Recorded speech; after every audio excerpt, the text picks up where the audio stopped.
Hello everyone, you are listening to Scenecraft.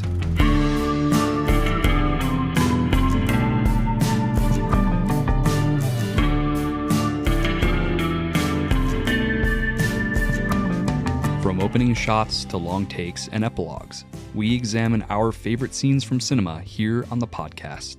I'm Cody, here with my fellow war boys, Mark and Connor. You can find Scenecraft on most social media platforms at Scenecraft Podcast for the latest news on the show. Today, we will be discussing Furiosa, a Mad Max Saga, directed by George Miller. And we are so excited to be joined towards the end of the episode by actor Darcy Bryce, who portrays a very unique war boy in the film that we'll dig into later. But as usual, let's begin with our brief What We've Been Watching segment, Quick Takes. Speak quickly. Quickly, thank you. Quickly, come on. Hurry up, quicker. Way quicker. Okay, I'll say it fast. So what have you guys been watching? I recently saw Eileen, which was directed by William Oldroy in 2023, and the logline reads, "A woman's friendship with a new coworker at the prison facility takes a sinister turn." So this is an interesting one. All three of us have seen it, and I think it's safe to say that we are a little divided in our reactions. Would you guys agree with that? Yeah, I think that's safe to say. Yeah. Eileen was a bit of a mixed bag for me, but I would say that I lean a little bit more net positive. You lean or I lean? No, was that intentional? Oh. That was good. No, that was not intentional. I wish I could say it was. The look and feel of the movie evoke a noir-like visual style, and it has incredible cinematography. Cody, you agree with that, right? Oh my god, yeah, absolutely. It's great. Yeah, it's amazing. And I would say that the majority of the film is a psychological character study. It's a pretty slow burn, but then it suddenly isn't anymore. And as you both know, there's this sudden shift in the narrative that occurs in the final act of the film that's likely to be polarizing for audiences. But I would say that it honestly worked for me. My biggest problem was that we weren't given enough time to fully explore the repercussions of a certain set of actions.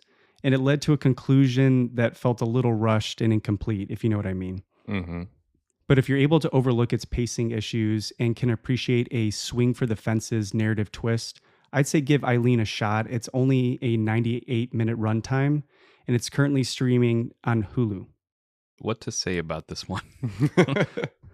I'm glad you were more positive on this one because it didn't quite work for me as well. But it was nice to see Anne Hathaway and Thomasin McKenzie acting together. They were a great pairing.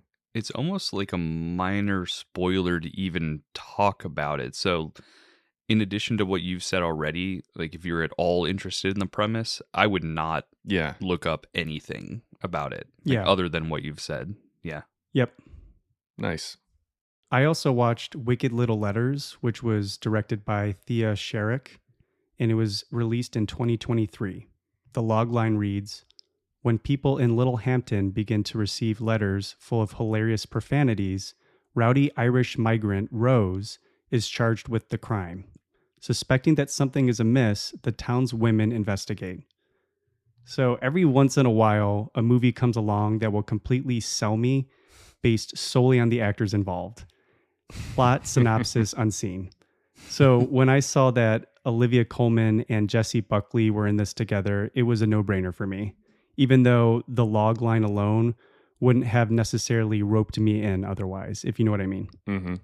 I had a good time with this one. I would describe the comedic style to be a mix between aggressively British with its dry, clever wordplay and yet incredibly crude with moments of these long-winded expletives and shouting. The result is an unusual but memorable tug of war between the prim and proper and charmingly informal. In a lot of ways, that is kind of at the central theme of this film, the tight, repressive grip society can have on people and the cost of breaking that mold, whether it be a collective sense of misogyny, racism, or even religious sanctimony. If you're curious about this one, I feel like the trailer gives you a good idea of what to expect, and you can kind of decide from there. I personally would recommend watching Wicked Little Letters, which is now available for streaming on VOD. Awesome. I'm glad this one delivered for you. Yeah, and it wasn't until after I saw this that they were both in the movie The Lost Daughter. I didn't know that Jessie Buckley was in that movie. Never heard of it. It was a Netflix original film, and it was directed by Maggie Gyllenhaal. Oh, right. Yeah. Okay. Connor, what about you? What have you been watching? So my wife and I just got back last night from a beautiful week in Kentucky. So my quick takes are very Kentucky themed this week. The first one we watched is a Netflix series called Heist. And I'm going to talk specifically about episodes 5 and 6, which are called The Bourbon King. Ooh. And this was directed by Nick Frew, released in 2021. The logline reads, in 1999, family man Toby Kurtzinger enlists his pals in a scheme to steal the world's most expensive bourbon and triggers a media-savvy investigation. I'll start off by saying I've become a bit of a bourbon fan over the past few years. Are you guys bourbon drinkers at all? Not at all, and I feel kind of ashamed about it. No, don't. No, that's totally fine. I don't seek it out, but I enjoy it. If I say Pappy Van Winkle, have you heard of that before? Mm-hmm. Definitely. I have not. Okay. No. Explain, please. So basically, Pappy, quote unquote, is one of the most sought after bourbons in the world, and it's made by one of the most famous bourbon producers in the world, which is Buffalo Trace. Okay. A bottle of Pappy Van Winkle 23 year currently retails for about $300, but you can basically never find it for retail price. On the secondary market, it can easily fetch upwards of $2,500 a bottle. Oh my God. Yeah, and at bars, it's like $150, $200 just for a pour of this stuff. Wow. So this documentary focuses on a hyper-local incident called Pappygate, where a longtime Buffalo Trace employee stole bottles of Pappy and God knows how many other bottles after the bourbon craze really kicks off from roughly 2010 to 2013. So the story itself is really, really fascinating and worth a watch just for the interview portions with Toby Kurtzinger. He recounts how greed and ego got the best of him and basically turned him into a black market bourbon supplier for the wealthy in Frankfort, Kentucky during this time period. Technically, it's not great. It's a little clunky, suffers from a lot of visual metaphor and recreated footage, but I had a good time with it, especially after having just toured the historic Buffalo Trace distillery, where it all went down about 10 years ago. I would recommend checking out Heist's The Bourbon King episodes on Netflix if you have any interest at all in bourbon or true crime or maybe both. So is Heist a series of just true crime episodes? Is that like what the premise of the docuseries is? Yeah, Heist focuses on 3 true crime stories in America, like real heists that happened in the past like 10 to 20 years. And there are 2 episodes dedicated to each heist. Got it. So this is like the last heist of the series. We only watched this one out of the whole series. So the next one I watched was a movie called Elizabethtown, directed by Cameron Crowe, and this came out in 2005. The logline is, during a hometown memorial for his Kentucky-born father, a young man begins an unexpected romance with a too-good-to-be-true stewardess. So I was introduced to this movie by my wife, who loves it, and I'm really glad I saw it because I don't know if I'd have found it on my own. This movie is basically an autobiography for Cameron Crowe, who was pretty prolific in the 80s, 90s, and early 2000s. He made a lot of well-known films where music usually plays a big role. He's directed Fast Times at Ridgemont High, Say Anything, Jerry Maguire, and Almost Famous. Legendary. Yeah. Elizabethtown is Crowe's love letter to his dad and his dad's hometown in Kentucky. It's about his experience processing the loss of his dad at a peak of his busy career where he sort of lost touch with his family a bit because he's so busy. He goes back to his dad's hometown to organize his funeral and gains a better understanding of his dad and himself through the people and place that had a lot of love for his dad. So he kind of reconnects with his roots in that way. It's a really beautiful film that was kind of written off at the time, but I think it just wasn't understood correctly when it came out. and I've read some really smart theories on the film that have caused a critical reevaluation of it. It stars Orlando Bloom, basically the biggest movie star on the planet at this time, fresh off of Pirates of the Caribbean and Lord of the Rings, Kirsten Dunst off of Spider-Man, and a great ensemble cast including Susan Sarandon. And Mark, you'll be piqued by this. It also stars My Morning Jacket and frontman Jim James as the fictional band Ruckus. Very nice. And the music was done by Nancy Wilson, the guitarist of Heart and Crow's wife at the time, which is pretty interesting. So I would recommend checking out Elizabethtown, which is available to stream on Max. It's a good watch. Wasn't this one of the origins of the Manic Pixie Dream Girl? I know that and Garden State. Yes, it was actually in a review for this movie that a critic coined the term Manic Pixie Dream Girl for Kirsten Dunst's character. Okay, that's what I thought. That's all I know about it. Yeah, you'll have to watch and see if that holds true for you. Yeah, I will definitely be watching this. Haven't seen it and didn't know it had this level of complexity to it. I just thought it was kind of a stock rom-com. So this is very cool to hear. Yeah, that's kind of how it's billed. But again, like, read about it after you watch it. There's some really interesting theories that it's a bit more metaphorical, and it's a question of like whether Kirsten Dunst's character is a real person or not. That it kind of gives a different lens of looking at it in that way. Cool. Maybe somebody Crow wishes he had alongside him as he went through this process. Very cool. Yeah. What about you, Cody? What have you been watching lately? I went out to the theater for a bunch of films these past few weeks. The first one I saw was I Saw the TV Glow, directed by Jane Schunbrunn. It came out just a few weeks ago in theaters. It was first released a couple months back at Sundance. The logline reads, "Teenager Owen is trying to make it through life in the suburbs when his classmate introduces him to a mysterious late-night TV show, a vision of a supernatural world beneath their own. In the pale glow of the television, Owen's view of reality begins to crack." Interesting. Yeah, it's an interesting one. I Saw the TV Glow has weirdly stuck with me for days now, and visually I think it's outstanding. It's not necessarily a scary film, as some of the marketing material indicates from A24. That's kind of how you sell it, get people in the seats. But the imagery surrounding these dark liminal spaces of the film is haunting, and it does stick with you. And somehow it accomplishes this weird blend with nostalgia for those who grew up in the 80s and 90s. There are references to things like an inflatable planetarium, which I haven't thought about since grade school, but that immediately pulled my brain back into that time in our lives. Do you guys remember doing that in school? Oh, yeah. Big time. I remember you had to like crawl through like an inflatable like tube to get inside it or something. Yeah, like a little igloo style. Yeah. Yeah, and that is kind of like prominently featured in the film. So that was just cool to see. Like it's clearly a filmmaker who has great little memories and snapshots of things like that in the 90s. So that was very cool to see. And all to say that as a tonal exercise, it was a success.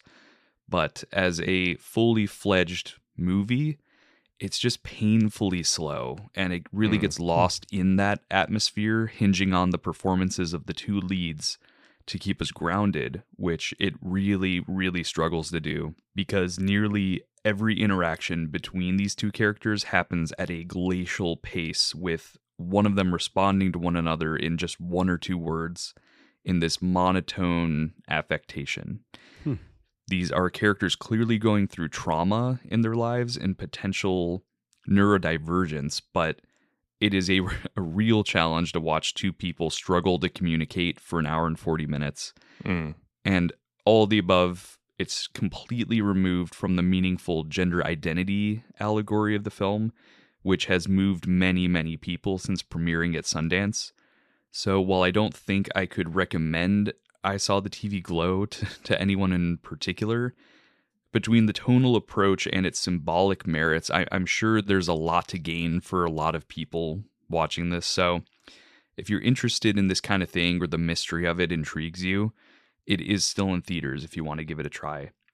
And Mark, I know you had attempted it. Did you ever finish Jane Schoenbrun's previous and first film, We're All Going to the World's Fair? I actually did not. It's a very slow start. Right off the bat, it just kind of does something different. It uses FaceTime or just kind of like a webcam to start off the movie, and it's pretty slow. And I liked the idea that it was going for, but I just knew that it wasn't like the right time to watch it. I just felt the mood bias would have gotten in the way. So Yeah. I'll probably end up finishing it. It's just I didn't finish it during that one sitting. Yeah. Sometimes you just got to try again to give it a fair shot. Yeah. I also more recently saw If in theaters. This was directed by John Krasinski of A Quiet Place directorial fame, as well as The Office, of course. This came out just a few weeks ago. The logline reads, "A young girl who goes through a difficult experience begins to see everyone's imaginary friends who have been left behind as their real-life friends have grown up." I didn't dislike this. It seems to be getting a lot of polarity online between people hating it and then some people really liking its creativity. I was somewhere in the middle. It wasn't great. Just imagine Pixar's Inside Out in live action form, but replaced with imaginary friends instead of emotions. Gotcha. It's sort of a Monsters, Inc. Inside Out blend. And initially you might think that that's a recipe that could work, but let me ask you guys, did you ever have an imaginary friend growing up that you can recall? I did not. I did not. Right. Okay. As I suspected, neither did I. And I think that's the trouble with If. I'm just not really sure how pervasive the idea of an imaginary friend really is in childhood. Like, you kind of hear about it, and you hear about these like creepy stories of a kid having an imaginary friend, and it's even the subject of like certain horror films. Yeah, the Babadook. Exactly. Or like The Orphanage. Yeah, right. Anyway, that would have been a cool twist for this film, but no, it's a film for children. John Krasinski wanted to make a film that his kids would love. Oh. Ultimately, If does have a lot of heart, and there were a few pretty emotional scenes, actually. I just think the world building of the film is a little lazy, and several characters almost immediately accept this very shocking reality that imaginary creatures walk among us. Although the characters are well designed and fun, that was just a little weird that there's almost no recognition that this is like bizarre to be happening at all. I rarely ask that a movie has more exposition, but this was one of those Tenet, don't try to understand it, just feel it movies that doesn't really hold up on the drive home from the theater. This is all frustrating to me just because I think there's genuinely a great movie here. It's just hard to tell who this is for and how it could be actually improved. So I'm not going to recommend anyone rush out to the theater for If, but it might be vaguely moving for older kids when it becomes available to stream. That's If by John Krasinski. Okay, nice. Yeah, I've been curious about this one, so thanks for going out to see it. Doing the work, as we always do. Yep, it's honest work. Yeah, well, thank you guys. Now let's move into our discussion about Furiosa, starring Anya Taylor-Joy and Chris Hemsworth, among many others, including Darcy Bryce, who will give us his pro take towards the end of the episode. As a child, my world was forever changed. My mother was magnificent. She's from a place of abundance. This is our destiny. My childhood, my mother, I want them back. I want them back!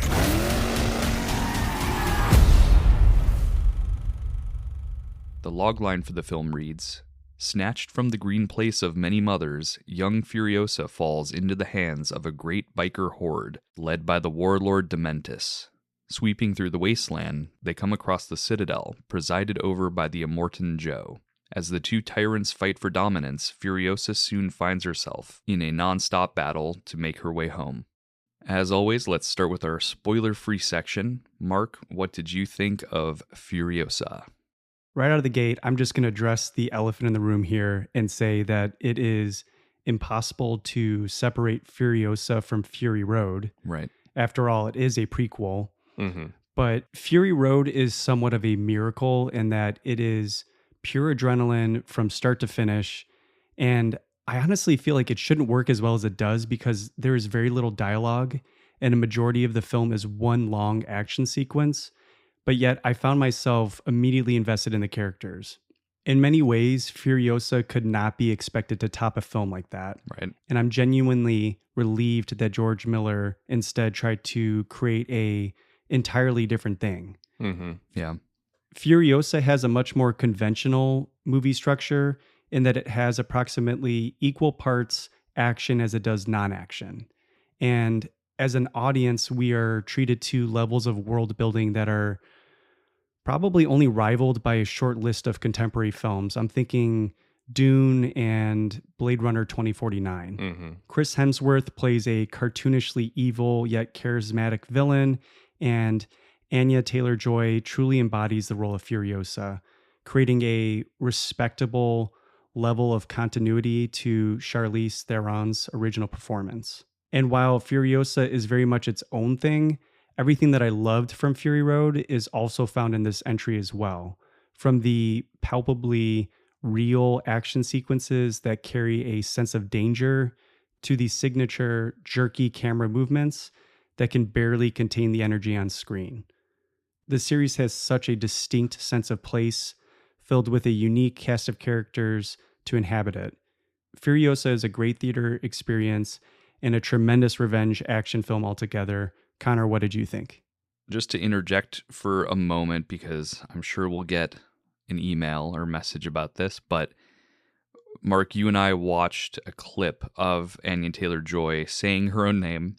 That is how you say it, because we're going to say it multiple times throughout the episode, and I'm sure, people may think, as my natural inclination was to say Anya Taylor-Joy, I guess that's not right. So just wanted to insert here, Anya Taylor-Joy. Connor, what did you think of the film?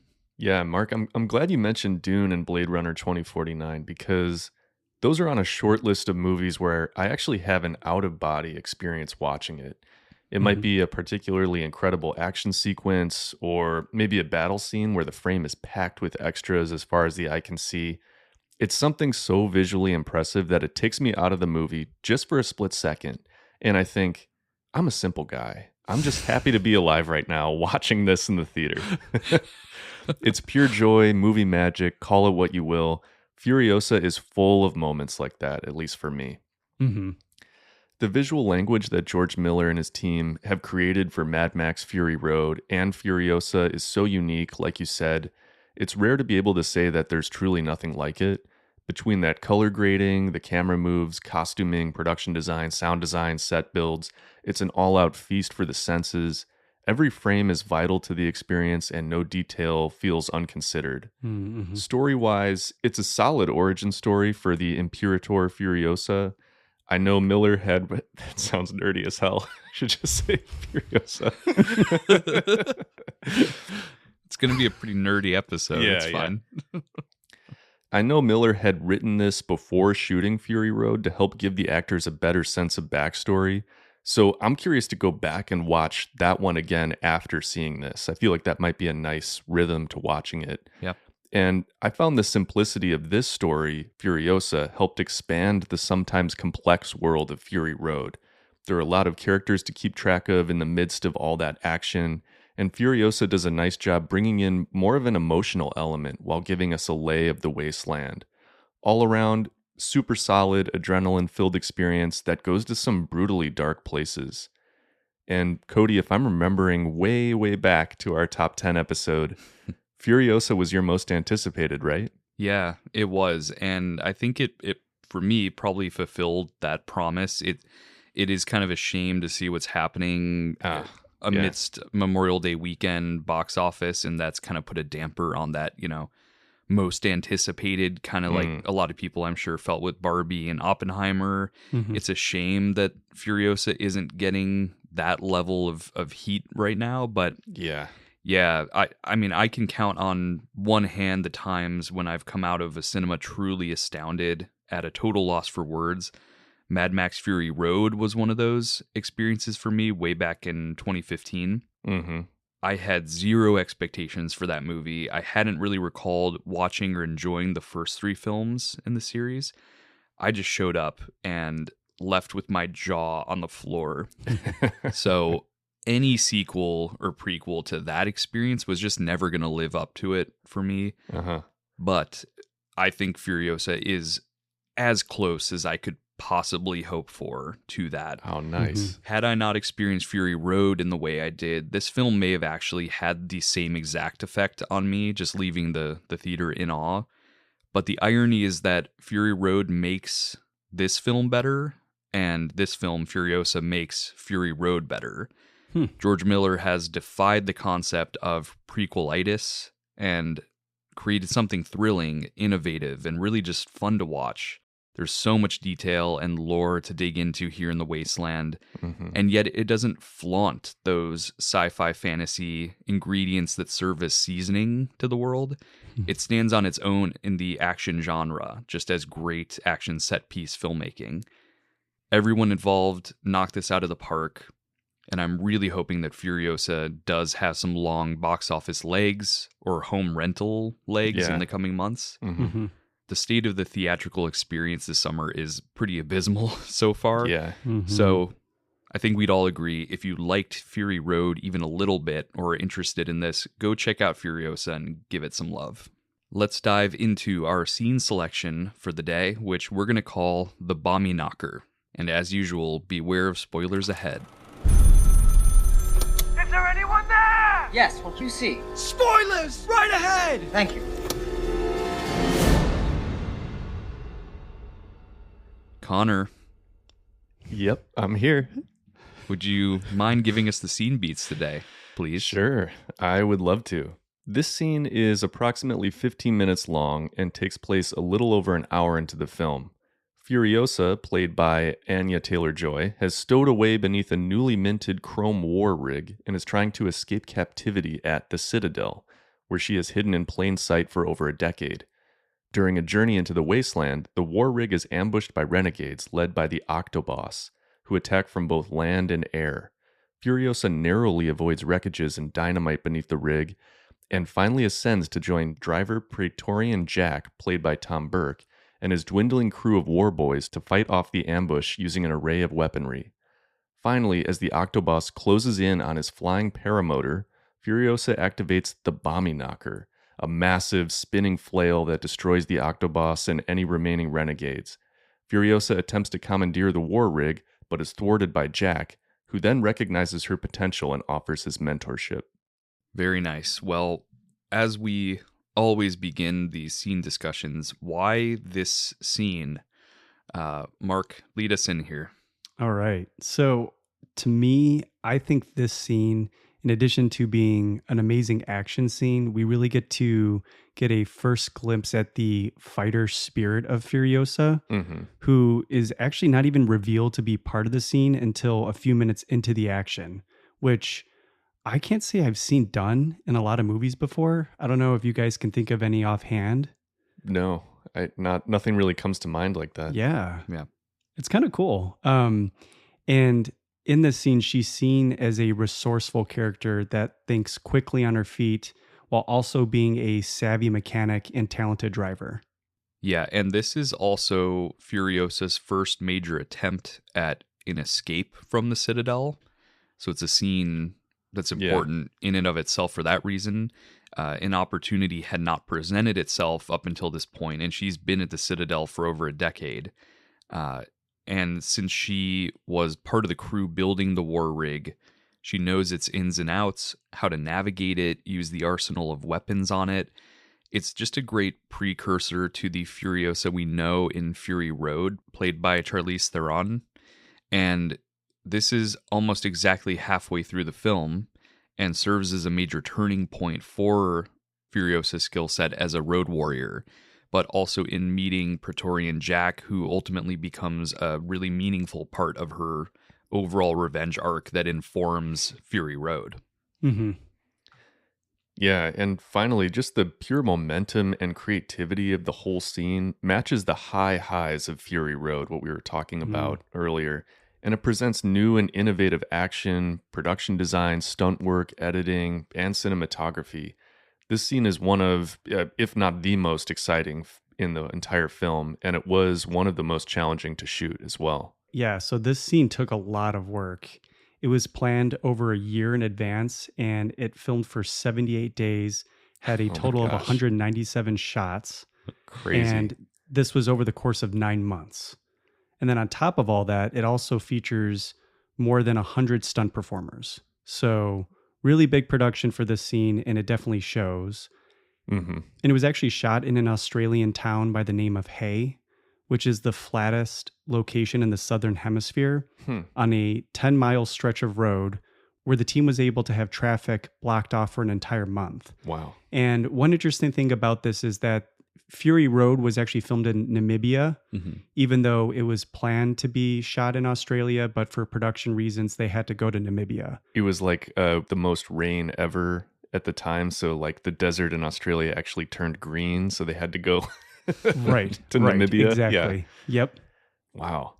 And obviously with such a complex, long shoot, they had to do a lot of visualization beforehand to figure out how this would work. So previously on Fury Road, George Miller worked with illustrators to shape the story through extensive storyboarding, and the script ended up resembling almost more of like a graphic novel than a traditional screenplay, very visual, and it featured more than 1,400 panels. Wow. And Fury Road did utilize pre-visualization as well, but for Furiosa, Miller and action designer Guy Norris utilized a more advanced bespoke tool that they called Proxy, which was co-created by Guy and his son Harrison. So Proxy is built on Unreal Engine, which video game devs and players are probably very familiar with, and that really allowed the team to pre-visualize every sequence in the film through a sandbox of animation long before production was ever underway on this scene. Mm-hmm. Yeah, absolutely. Like you say, Connor, with this level of complexity, you would need something like that to plot out every single shot. Like filmmakers often use a shot list or a traditional storyboard, but at this level, you need that sandbox where you can see everything around you. You can see under the war rig, above it, people flying around. It seems like it'd be crucial to shoot this. And I think you guys would agree, this scene kind of begs to be just picked apart, rather than reacting thematically or to characters or individual elements. I think we just go beat by beat here and talk about some of our favorite or key moments and some of the lore in the scene, and we'll delve into the filmmaking disciplines as we go. Sounds great. So let's start with the first thing we see in the scene, which is this motorbike with a sidecar. And the masked driver of the motorbike says, "Here it comes." And that's how you know there's about to be an ambush here. You can kind of intuit that the war rig is on its way to this character down this long stretch of road. And a couple things to note about this opening shot. If you look at the pavement, I only noticed this upon rewatch, but there's this huge insignia marked in white and black on the actual ground. Oh, yeah. We see large black horns, and I don't think this insignia matches a Morton Joe in the Citadel. So, I'm pushing up my glasses to the brim of my nose here, but so these black horns, it could indicate that this stretch of road has been taken over by the Octoboss, who is played by actor Goran Klute. And you see him earlier in the film several times, kind of as a lieutenant to Chris Hemsworth's Dementis. He's the guy with the huge black horns and a veil over his face. And it's really just subtle hints like this, some of the production design, the world building, that tell us that Octoboss and his crew have seemingly separated from Dementis after everything that happened at Gastown earlier in the film. Yeah, and the cinematography is so interesting here as well and throughout the scene, because George Miller and director of photography Simon Duggan chose to shoot this in clear sky blue daylight. they basically have nowhere to hide the stunts and the visual effects. It's all right there in front of you under that harsh Australian sun, which also makes the explosions and violence in the scene feel even more vicious. It's unsettling to see all of this happening during such like a perfect, beautiful, sunny day where you could almost just as easily be on a long drive through the desert up to the Gold Coast for a beach vacation. Right. Yeah. Yeah, that's a great point. I think the scene also uses some of those jittery shots that I kind of mentioned in my general take and are definitely present in Fury Road. I was going to ask you, Cody, do you know how these were achieved? Yeah, it's definitely very intentional, and it's a particular aesthetic that I think Miller has been doing since the original Mad Max in certain sequences. It's probably a combination of a high shutter speed on the camera, which essentially creates less motion blur that the human eye is used to seeing and really gives that crisp, choppy feel. It's that jitter you're talking about. And that's probably combined with what they call undercranking the frame rate of the camera to capture below the standard 24 frames per second. But you're still playing back the film at 24. Oh. So it will feel jumpy and almost quick, like it's happening in high speed. It's really the opposite feel of recording a couple hundred frames, or 1,000 frames per second and playing it back at 24 to create that buttery smooth slow-mo feel, sort of the opposite. That's really interesting. I feel like I haven't seen it used much outside of George Miller's films. I'm sure it has a bunch, but yeah, for me, it's in the DNA of this franchise. Yeah. And speaking of the general look here, I think it's time for title talk with Connor. Connor, what did you make of the typography, treatment, and color choices in this film? So the words Furiosa, obviously her name, huge on the poster. And it's got this like bold, blocky letter style that to me, it almost feels like something you'd see on the hood of a truck, like a Mack truck or something like that. Those big letters that are almost carved or chiseled out of steel, like branded into hot steel. So that's what it evokes for me. It sort of matches the boldness, the intensity of all the action in the film.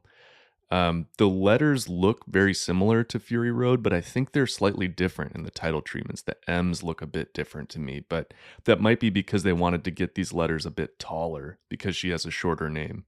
Furiosa, it's all one word. That R is pretty signature, how it's got that gap. It's almost like a stencil in a way. So that letter definitely stands out. That yellow and gritty sort of orange texture that's on top of the letters really evokes like the grit of the sand out in the desert, the hot sun, also just like the dirtiness and griminess of this whole movie. So paired together, it creates this unique title treatment for the Mad Max series. Also, we could talk about that word too. Underneath it says a Mad Max Saga. It's kind of an interesting way to explain what the Mad Max universe is. Do you guys have any thoughts on that? Yeah, it definitely reads as a bit odd for me, and it seems like through their marketing materials over the years, it's kind of shifted around a bit in trying to peg down how they should market the film as part of Mad Max and connected to Fury Road. But the words a Mad Max Saga, it's a bit odd for me because I think of Saga as kind of an overall experience, whereas like this is an entry into the saga, but instead it's referring to it as a saga. So it's kind of a weird thing, like what is bigger than a saga, Right. And I know we had talked about it too, like Rogue One used a Star Wars story, which feels like that makes sense to me, whereas here it's a bit odd. Yeah, I think the only generous read of that I can give it is that the movie is separated into chapters. And so maybe it's her saga, but yeah, true. That might be a stretch. It's all kind of like pedantic, it's just fun to kind of talk about how they approached it and how that may or may not have impacted box office. And, I don't know what it is, but. Right. It's also interesting to me going back to the title and what you were mentioning, Connor. We reviewed and talked about Dune Part 2 earlier this year. Both movies that take place in a desert, obviously completely different worlds, but the title treatments are so different. Dune's a lot more sleek and otherworldly in a way, whereas Furiosa just has a different feel to it. Yeah, very in your face. Yeah, very cool. So going back to the scene itself, it's all great visual storytelling. I know we use that phrase a lot here, but one of the motorbikes, it starts doing donuts to kick up enough dirt to obscure the vision of Praetorian Jack, and it sets the stage for the ambush. And this is where one of the war boys introduces the term mortifliers. Yeah. It's just a bit of lore that's introduced in one line, but it gives us this hint that these attackers may be using aircraft to assault them. And Jack also clarifies that this crew has gone rogue from Dementis. Yeah, and as we kind of observe who is on the rig, which war boys are there, you get a glimpse of this character who's credited as War Pup, who kind of pops out of the hatch at the back of the war rig. And quick story here, he's actually played by a young man named Quaden Bales. Quaden was born with a form of dwarfism called achondroplasia, and in 2020, he went viral online when his mother posted a video about the horrific impact of bullying at school that he was experiencing. A lot of celebrities actually showed their support for Quaden, but George Miller, he took notice and he ended up casting him in his film 3,000 Years of Longing. And I guess he did such a good job, he carried him over then into Furiosa. Cool. Even though he only gets a short bit of screen time, he really does make an impact on an emotional level for the character Furiosa later in the scene, and also seems to be the one kind of controlling and transforming elements of the war rig. Wow, that's super interesting. I had no idea. Yeah, me either. Yeah, it's great. I think he's the one that actually activates this shelf on the side of the rig that folds down, and the war boys jump onto it and use their exploding lances. Just an interesting little detail because it just makes the truck feel really well thought out. It feels like a real vehicle in that way. And at this point, we get a really good view of some of the beautiful etchings on the side of the chrome rig that depict Immortan Joe and a battle scene. And one thing I found super interesting was that compared to the weathered war rig in Fury Road, this truck is a reflection of the Citadel at its peak of power and resources. Oh, yeah. There's also a lot of Chekhov's weapons that we start to get a peek at, such as the huge claws on both sides of the truck. They're like repurposed construction arms. They kind of remind me of like the claw game that you see in like arcades. Yeah, those were so cool. And another one of the coolest shots in the whole scene is when one of the renegades starts like skidding off the back of a motorbike. And he uses his metal boots almost like water skis on the ground.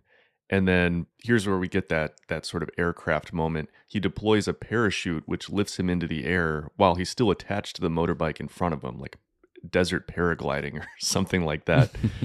The camera then lifts off of the ground with him high into the air, and he's able to use the high ground to throw those explosive lances at the war rig. I loved this moment. So cool and unexpected. Oh yeah, it's, if not in the entire film, one of the best moments of the scene. And according to action designer Guy Norris, here's how they pulled it off. Throughout the major scenes in Fury Road, we saw war boys drifting from side to side across vehicles on these long poles, and those war boys were appropriately called polecats. And in this scene in Furiosa, Guy Norris and his team built an extra large polecat rig, which they called the TikTok, and they secured it horizontally on top of a huge stunt truck. And the stunt performer actually performing the stunt on the bike, where he transitions from the bike to his, quote, water skis and then into the air, is Guy Norris's other son, Harlan Norris. Oh, cool. He was rigged to one end of the TikTok pole. And then when it came time to lift him up into the air, when he's deploying or really pretending to deploy his parachute, they lift him up into the air on the pole, and the actual parachute was added as a digital VFX element after the fact. Oh. So this is a long oneer shot, and they captured it over 25 times over 2 days, and then on the second day, just when they thought that they were going to get it good enough, they got the perfect take, and that take exists in the finished cut of the film. Oh, man. Awesome. And one quick performance note. Don't you guys love what Tom Burke is doing as Praetorian Jack? He's just completely calm and smooth, even though he's under attack and there's all this chaotic stuff happening all around him. It's interesting because you wonder his backstory. What has he seen that has been worse than this? Because you're right, he is incredibly in control and calm. And so you just wonder if this like pales in comparison to some of the other things he's been through. Yeah. It's always like he's thinking a couple steps ahead because he's experienced so much. And you see it at the end of the scene when Furiosa is trying to get him to stop the truck. And then he uses the truck, which is basically an extension of his body almost, to slam on the brake, have her hit the windshield or dashboard. And then he kind of throws her out of the rig. Right. So he kind of understands the physics of everything going on around him. He's clearly very experienced. And even when that one car flips up onto the windshield of the truck, he just kind of like gently turns the wheel of the truck to like kind of swipe it off. Yeah, exactly.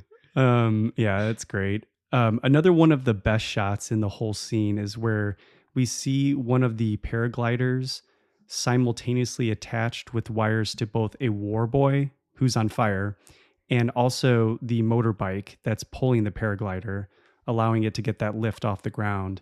And realizing that he's burning alive, the war boy and his companion do the classic chrome mouth spray and then leap off the war rig, which immediately pulls the paraglider to the ground.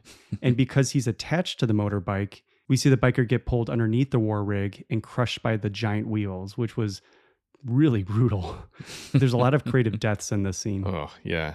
Mark, you and I were kind of trading notes and whatnot, and it's such a cool dynamic in the scene how every person is kind of attached to one another with a wire. Yeah. And it creates these cool physical elements where if one person's impacted, another is, and it creates a domino effect. Right. Yeah, and then as this biker is pulled under the rig, that's when it is first revealed that Furiosa is stowed away under the rig. And the camera follows that motorbike as it's being sucked underneath, and we see Furiosa narrowly avoiding all of this metal being chewed up and spit out the back of the rig. And at this point, I think we just have to say as well that the edit throughout this movie, but especially in the scene, is astonishing. So editors Margaret Sixel and Elliot Knappman are absolute rock stars. I have no clue how they managed to keep this sequence of events in the scene clear, since there are so many moving pieces here. It's incredible. Yeah. Absolutely. And while we're giving shout outs, I think it's also important to pause here and talk about Anya Taylor-Joy's performance as Furiosa. Right. Filling Charlize Theron's shoes in this role, impossible task. Yeah. But somehow she brings so much to this character, probably more so than 99% of the prequel origin stories with a different actor. She's just so convincing in her physicality, and she can really act with her eyes. Yeah. Considering how little dialogue she has to play with. But apparently for the dialogue that she did have, Miller wanted to make sure that she could nail the thirst for revenge. So her audition sides were part of the "I'm mad as hell" scene from Network. Oh, and nice. obviously the rest was history, and she got the part.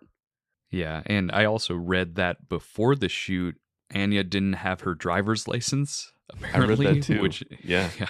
So I guess Guy Norris had sequence coordinator Carl Van Morsel take her for driving lessons for both cars and trucks, as well as training in motorbike riding, fighting, and handling firearms.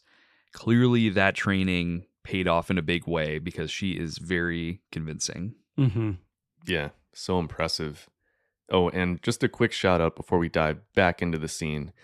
Alila Brown as young Furiosa was incredible. I mean, Yeah. who would have thought that she'd be in pretty much half the movie? But let's jump back into when the crew member sitting next to Praetorian Jack, who is called Black Thumb and is played by Clarence Ryan, is crawling on the side of the rig to repair a leaking fuel line with a short hose. So sadly, he has a grenade chucked at him, blowing off the side, and is dragged underneath behind Furiosa, who tries to save him by grappling a chain he's attached to. This is such a cool moment because with a look of acknowledgement and respect in his eyes, he hands that hose piece off to Furiosa so that she can repair the fuel line. And then he gets sucked under the rig and dies again, like some others that we've already seen in the scene. Yeah. And this is one of those cool details that I love about George Miller and these films is like, okay, you've seen the credits. There's this character, Black Thumb, and I think Jack says it when he's calling out for Black Thumb, Black Thumb. Mm-hmm. Is it Black Thumb like people with a green thumb are good with plants, and he has a black thumb because he's really good with the truck and mechanics? Yeah, that must be it. It's just like such a cool little detail. Like he didn't have to clever. call that character anything. It could have just been like soldier number 4, but he just plucks out all these amazing details. I love that. Right. And then on the other hand, you have names like Scrotus. And Rectus. Oh, man. At this point, we have paragliders with giant motorized fans on the back, and they're flying around and dropping grenades. And it almost makes you wonder, why bother with the skiing paragliders attached to motorbikes? Right? I feel like that's not as efficient. But at the same time, I feel like we wouldn't have gotten that cool stunt earlier. So it looks really cool. Yeah. They have different methods of assaulting the rig to keep them guessing, I guess. Yeah. Oh, and here's a cool move by Furiosa. A biker sort of slides under the rig and places a bundle of dynamite with a lit fuse, and Furiosa, still carrying that bit of short hose in her mouth. And a quick shout out to script supervisor Sophie Fabry-Jackson and her team, because the continuity here seems so challenging to track, but they do a great job of keeping it clear. Oh, yeah. Furiosa quickly snips the fuse and pockets the dynamite. I thought she was just going to like throw it at them because it was already lit, but yeah, she snips it. You know, that's Chekhov's dynamite. Save it for later. And at the same time, the biker is plucked up by that giant claw arm, like the toy claw game, and is dropped right under the wheels of the rig. Just such a cool and satisfying series of events that were a bit unexpected. And maybe I'm really stupid, but I don't know if I would have thought to cut off the fuse like that in that moment. Me either. Yeah. Just shows how she thinks. It's like a good character moment for her. Oh, for sure. Very resourceful.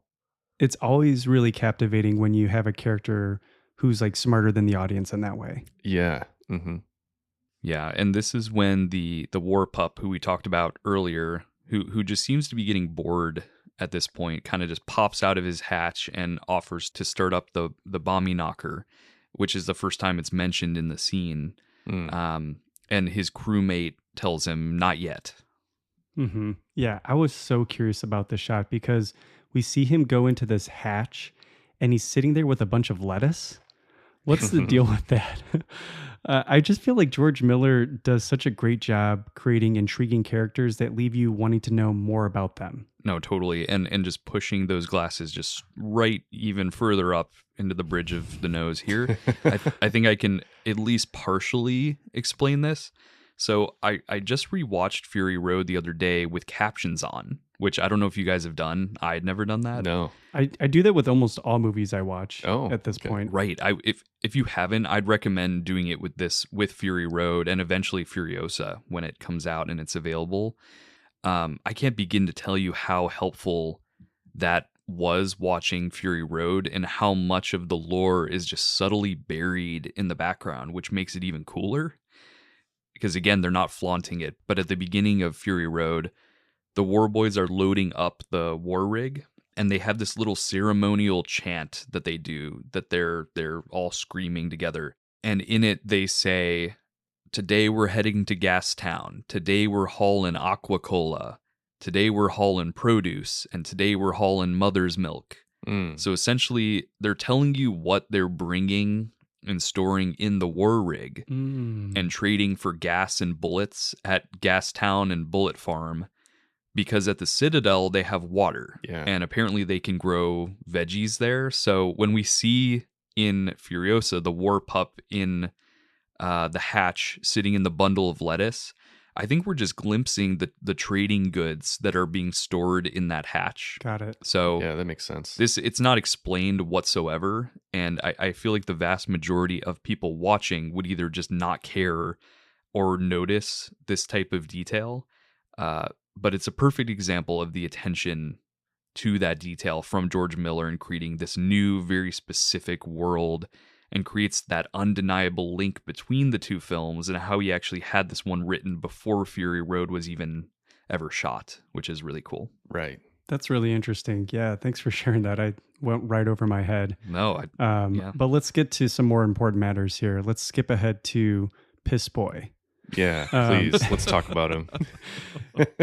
Here we have arrived at the moment we've been waiting for.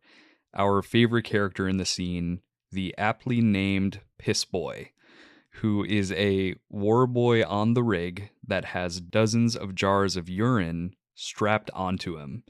He's portrayed by actor Darcy Bryce, and as mentioned earlier, we're lucky enough to get to speak with Darcy toward the end of the episode and talk about his experience with this very, very distinct character. Mm-hmm. So in the scene, Praetorian Jack shouts for Pissboy because one of the radiator vents has been knocked loose. So Pissboy runs forward and starts pouring his jars of urine into the radiator while saying, "Drink my rig, drink this piss." What the hell is going on here? Cody, anybody? From what I can tell, this is just literally a guy whose station in life is to carry bottles of piss and pour them onto the war rig when it's overheating. And something I noticed, I don't know if you picked up on it, the pee in the bottles is almost like a dark, It's disgusting. brown color. Like you can tell that they're not like drinking much water and like Dehydrated. just another good detail, you know. Right. Oh, totally. Yeah, and I guess it would make sense that none of them would want to waste water cooling it down Right. because water is so Oh. precious. So they're clearly just bottling their pee, which you Gross. actually see happening earlier in the film. I guess you don't see it, but there's a scene where Furiosa is interacting with the Black Thumb character, Oh, right. and he's kind of questioning like why she won't pee out in public. Yeah, she like shakes the in a bottle jar. at him. She shakes Yeah. the jar of Yeah. pee. She can't. It's like a Mulan moment where she can't Right. reveal herself, so she Uh-huh. does it privately. So it's kind of like a little detail precursor to this Pissboy moment. Wow, that blew my mind. I didn't even consider the fact that they wouldn't want to waste water. That's such a cool detail. So Pissboy is probably one of our favorite side characters in this film. I just love how he throws a bottle of piss at one of the scavengers, and then he turns back to Jack for his approval, almost kind of like a dog looking at its owner. And he doesn't get it. And instead, he takes a now lit dynamite out of Furiosa's hand and then launches backwards off the rig, and he yells, "Wetness!" And he blows up the scavenger car ahead of them. And I think he kind of steals Furiosa's hero moment. Oh, yeah, totally. Totally. And then the car explodes and it does this backflip onto the top of the war rig. This might be one of the most epic shots ever created. Such a unique Yeah. moment in the film. Easily. Yeah, and cool costuming moment comes right after. Amazing costumes in the scene, which we haven't even really discussed yet. But this whole time, Furiosa has been wearing this leather motorist's cap Mhm. to help hide her long hair and her identity, throughout the past decade for her. Like she's got a shawl, she's got various masks, goggles, this cap to kind of hide herself. But in this moment, she takes off the cap and uses it to pick up the steaming hot metal skull that needs to be screwed back onto the top of the radiator that's been knocked off. And at this moment, for the first time ever, Jack then sees her full face and hair, in its full glory.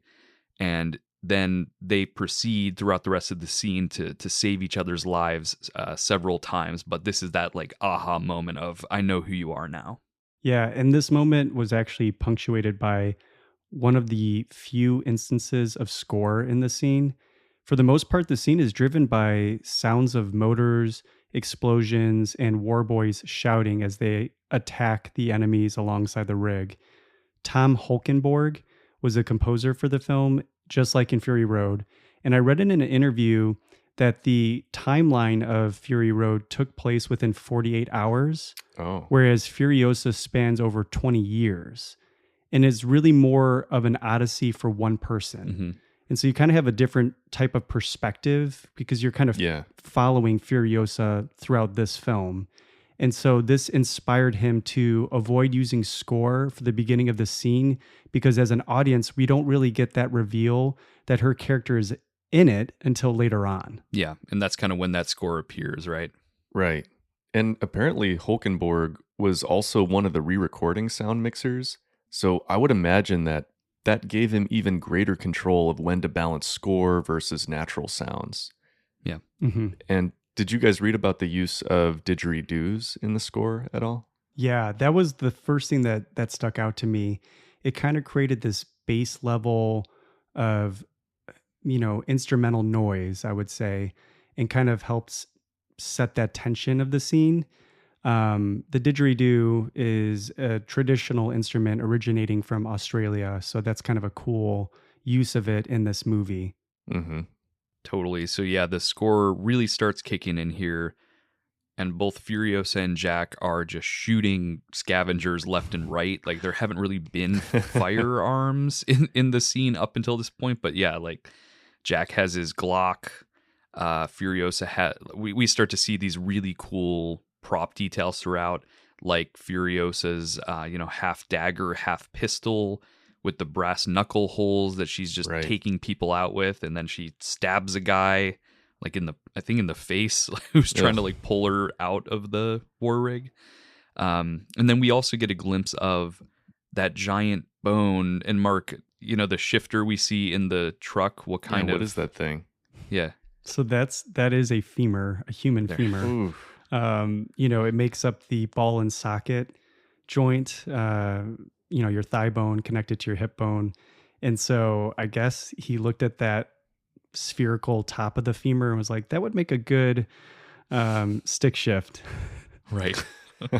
Yeah, and you see a lot of details like this in other vehicles in the film, such as that like screaming face one. Is it in Dementis's car? Anyway, the disturbing creativity involved with decorating your own personal vehicle. It's like, I guess that's all you have to do out here in the wasteland. Yeah, and you're like reusing whatever materials you can find, even human bones. Totally. So after this, we cut to the largest flying vehicle so far, which is a full ultralight aircraft with a flamethrower. I just found it hilarious how the filmmakers keep one-upping themselves. Like, just when you think this scene couldn't get any bigger, it does. And Furiosa just goes ahead and plucks that aircraft right out of the sky with the claw arm on the rig. It's awesome. Then finally, we come to the big moment of the scene, big boss fight. So with all of his minions gone, the Octoboss himself flies in on a motorized aircraft, followed by what looks like a huge dark kite in the shape of octopus tentacles. Mm-hmm. And he starts firing these huge mounted AK-47s at the war rig when Furiosa launches a chrome harpoon right into his aircraft and starts just reeling him in slowly like a huge deep sea fish. Yeah, totally. Yeah. Right. And she finally shouts to the war pup to do the Bommy Knocker, and he goes, now. And then at that time, Octoboss has unmounted one of his AK-47s and starts firing at the metal hatch.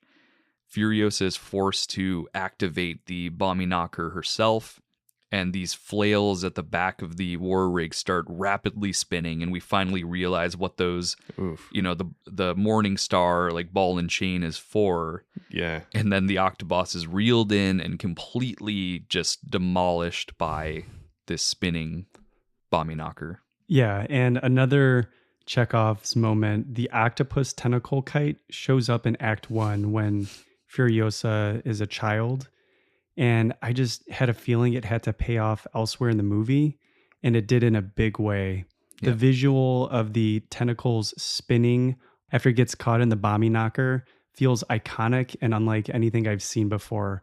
But I love that that parallel to deep sea fishing that you mentioned, Cody, because it just helps kind of complete that imagery in a satisfying way. Right. He's clearly thinking about this stuff, which is just so cool to see. And it's all taking place in a desert, being like the antithesis of like where you would find the Mm-hmm. And then to end the scene, we then tilt down to reveal that the war pup has been shot right in the head, which is, really sad moment. That's the reason that he didn't activate the Bommy Knocker and Furiosa had to. Right. I'm guessing that hatch wasn't thick enough to block the gunshots, maybe. Yeah. I mean, I felt bad for him. It's like, poor guy. One of the first times we also see any sort of sorrow on Furiosa's face as well. Once she sees that he's been shot, I think she just realizes that he's just a kid who got caught up in all of this craziness. Yeah, totally. It shows a bit of that empathy that you need for any character to connect with any character. And then speaking of empathy, we then go into a continuation of the scene where Jack has kind of thrown her out of the war rig, but then goes down the road and stops because he realizes that she has enormous potential and comes back for her and offers to kind of mentor her to teach her the ropes and everything she needs to learn about being a road warrior. And the rest of the movie unfolds from there. Any last thoughts from you guys? It was a really fun scene to break down. Oh, yeah. It's just such a amazingly fun and, they say in the film, epic. They use the E word quite a bit. And I think it truly lives up to that designation as just one of the more epic action set pieces we've ever seen, really since 2015 and its predecessor. So had a really great time watching the film, watching the scene and talking about it. Once again, money talks. Reward George Miller and the cast and crew of this film with some of your summer movie budget that you've saved up. Go be thrilled, be amazed by this movie. I think we all would highly recommend going out to check out Furiosa in a theater. It kind of begs to be viewed in that way. Definitely. Yeah, definitely. Go see it on the biggest screen you can with the loudest sound system you can, and you're guaranteed a great theater experience. Absolutely. And now that we've wrapped up the Bommy Knocker scene in detail, let's move into our discussion with actor Darcy Bryce, who will give us his pro take on the scene. Amateur or professional? Professional. Hi, Darcy. Thank you so much for joining us here on Scenecraft to talk about your work in Furiosa. Thank you for having me. So, in a film that truly defines the word epic, you play an epic character with a legendary on-screen death. And that character is a war boy named Pissboy. So let's just talk about that name right here at the top, since we'll be repeating it a lot. Yeah. Did you and George Miller specifically discuss the character's name right at the beginning, or was it just sort of built into the fabric of the character? Yeah, Pissboy was a character that George had created and written into the script. And I had a video call with him when I found out that I was going to be doing the film. And George, basically he went up, he said to me, basically, I really, really would like you to be a part of this. And I think you'd be great in the role of Pissboy. And when I was talking to him, I was kind of sitting and I was like, yep, awesome. And then he's like, Pissboy. And I'm like, yep, wait, sorry, what? Like, thought I misheard the first time. But it was a character inside the beautifully crazy, masterful mind of George and Nico, who's the co-writer. So he had such a fully formed world, I think, already. And yeah, Pissboy was a part of that world. Incredible. Yeah. Yeah, you can tell just from that name alone that there's such thought put into the details. Even just a name like that, you think, looking at it, like, where did this person come from? What is his backstory? It's incredible. Yeah. And stepping back in time a bit, how did you first get into acting? And can you tell us a little bit about how you were offered roles in projects such as Jack Irish and Hacksaw Ridge? So I'd been doing I'd always loved like performing, and I'd put on like plays at home for my family, and we'd go to the theater a lot. So it was kind of a natural progression into just doing a lot of doing performing classes in my youth. And then eventually I got the opportunity to audition for an agency. And I did that, and I got signed by this agency, and I went to a bunch of auditions. I think my first ever job that I ever did was Jack Irish. It was very special because it was my first role, but it was also my mum who had worked with the ABC, which is, I believe, a different ABC for you guys than it is for me in Australia. But my mum had worked for them and worked on previous seasons in the PR division of Jack Irish. So then for me to go back after she had stopped working there and be on the show that she had done a while ago, and she was catching up with people she hadn't seen for ages, and she knew, what to do and where to go. It was a really special kind of first thing I ever got to do, and I loved it, and I loved it so much that I kept doing it. And then eventually I got to do Hacksaw Ridge, which was incredible, and I got to work with some amazing people. And it's funny because a lot of the crew on Hacksaw Ridge were also the crew on Furiosa. Oh, wow. So some of them worked with me when I was 11 or 10 years old doing Hacksaw, and then come back and, we'd be working again, God, like seven years later. That's amazing to see that continuity, and for them to have spent that time with you before, and then to see, you evolve as an actor as time goes on too. So that's great. Really cool. Yeah. It sounded like the overall audition process for Furiosa took a very long time. Could you walk us through your experience when you first auditioned for the film, and then through when you got that offer for the actual part? Yeah, so the time between the audition that I did and then the offer was, I think, almost between 6 months and a year apart. Wow. Okay. So I remember I got the audition, and I think at the time it was like Untitled Project, very kind of secretive, not much information. And it was just a monologue from, I think it's called Network. Mm-hmm. And it's this famous monologue where it ends with like, I'm mad as hell and I'm going to do something about it, something around those lines. Oh, yeah. Very cool. Yeah.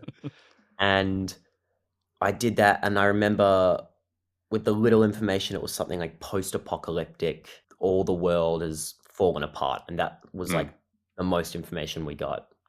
And so I recorded it, I think, on my laptop, my old MacBook laptop camera, in my bathroom with a flashlight or something. Nice. Just like in the dark, trying to like, hideout bunker situation or something. And I did that, and we sent it off, and then so much time passed that I'd completely forgotten about it. Wow. And then I get a call from my agent saying George Miller would like to have a chat with you on Zoom. Wow. So cool. And then I get on the Zoom, he's talking, and he goes, I'd love to, love for you to be a part of it, and I'd love to offer you the role of Pissboy. And from then on, it spiraled out of control into a beautiful, beautiful, crazy, insane ride. Amazing. And then jumping forward to that insane ride, the onset experience, especially during the massive war rig scene, what was your process like in prepping for this role? Did you have to go through stunts training or any physical prep?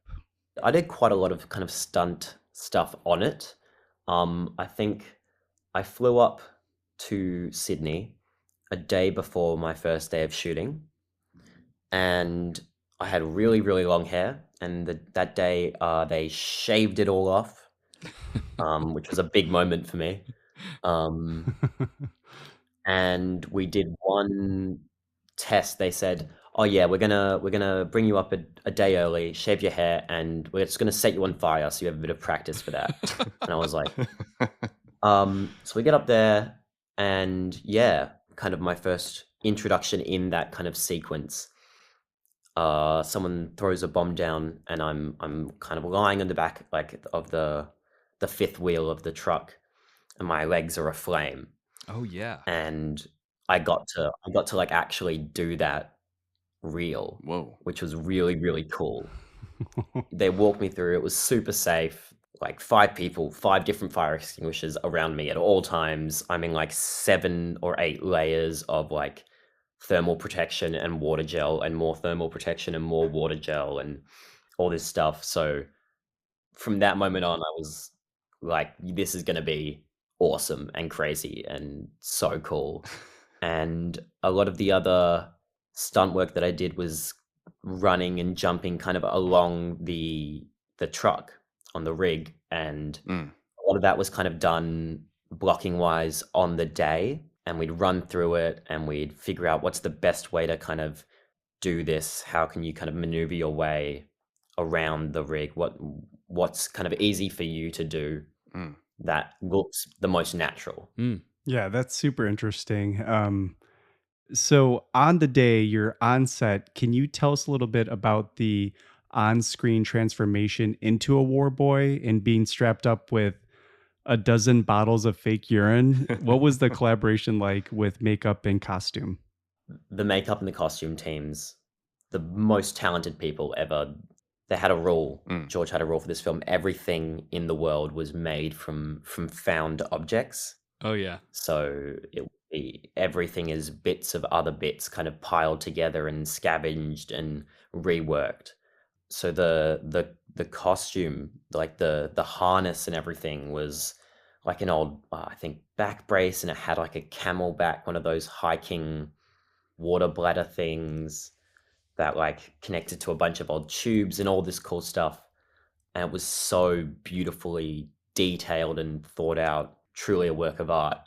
And then the makeup, it took a while. So every morning we'd have to get there quite early, from anywhere from like 2 to 5 in the morning. Wow. For about 2 hours, 2.5 hours to get fully into the white, bold makeup, all of that stuff. It was a bit tiring in the mornings, pretty sleepy. Luckily, I didn't have to do much. I just kind of got to sit there. Yeah. But yeah, I gotta give a big shout out to the makeup artist I had, Megan, who was up every morning covering me in white clay, and I had to have little nipple pasties on because the harness that I was wearing would kind of chafe up against my skin and all the movement that I was doing. So we had a lot of fun every morning, definitely getting into all the makeup and everything. It was a very good time. Yeah, I can imagine. That sounds like a ton of work just to get ready to simply shoot the scene each day. There is a favorite line of ours from this scene. You probably know which one I'm referencing, but could you tell us a little bit more about your very memorable line, "Drink my rig, drink this piss"? Yep. As if the entire purpose of your character is to serve this war rig like a living being. What kind of conversations and direction happened around this really bizarre, amazing line? We're just curious to hear more about that. It's interesting that you phrase it like that, because it's very similar to what George and Nico talked to me about. And when we did discuss Pissboy as a character, I think he was called Fanatical Pissboy. And yeah, it's the perfect word to kind of describe him. Yeah. He has this kind of spiritual connection to the war rig, and the urine and the piss. It all kind of, it's almost like the blood that he does. He uses it to serve the rig, and he collects it from everybody. Amazing. Because he really believes in its power of putting yourself into the work, and kind of we take the parts of us that we can and we give it to the rig to power it, and he deifies the war rig in a way. It's really like personal and spiritual. He thinks it's a great honor to be the piss boy. It's an honor almost bestowed upon him by the gods. Mm-hmm. Wow. We have to just say that absolutely comes through in your performance, and just the way you look at Praetorian Jack. Mm-hmm. You can read it on your face, what you're doing and serving the war rig in this way. that you care deeply about it. It's amazing. Mm-hmm. Thank you. One of the things you mentioned, Darcy, was that you had these really early mornings with makeup and costuming. So I'm curious, how did you amp yourself up for this epic moment, given the sacrifice of your character and the very clear need in your performance to impress Praetorian Jack? It is a hard thing to kind of, they're long days and you're waking up early and all that, and to kind of keep that energy and keep that kind of fire going on within you. It's a lot of just kind of preserving the energy, and when you're not working, you're in rest mode and you're really taking it slow and peaceful. When you're in the environment as well, the adrenaline kicks in. You've got, you're on a moving car, and when you're working with like incredible actors like Tom playing Praetorian Jack, a lot of the stuff he did was just sitting in, especially for that sequence, he's sitting in a chair. He's got two hands on the wheel. Sometimes he's pulling the horn, but he's not physically doing a lot. So working off him, giving him energy, him giving me energy, like it's really, really helpful. Really, really good to have people who are so dedicated and talented to work off and kind of feed off each other to keep that kind of fire energy going. It's just, you just kind of do it in a sense. Yeah. And I'm sure there's, no shortage of energy on that set as well that you can feed off of. So not just from Tom, but for everybody around you. Yes. Absolutely. Well, we truly loved watching you play this kind of overzealous, fanatical character and adding to that detail of George Miller's world. So thank you. We are so grateful to talk with you about your work on Furiosa, and a huge congratulations to you and the whole team on the film. It's amazing and truly epic. Thank you very much. Thanks for having me, guys. Yeah, thank you. Thank you so much, Darcy. We really appreciate making the time.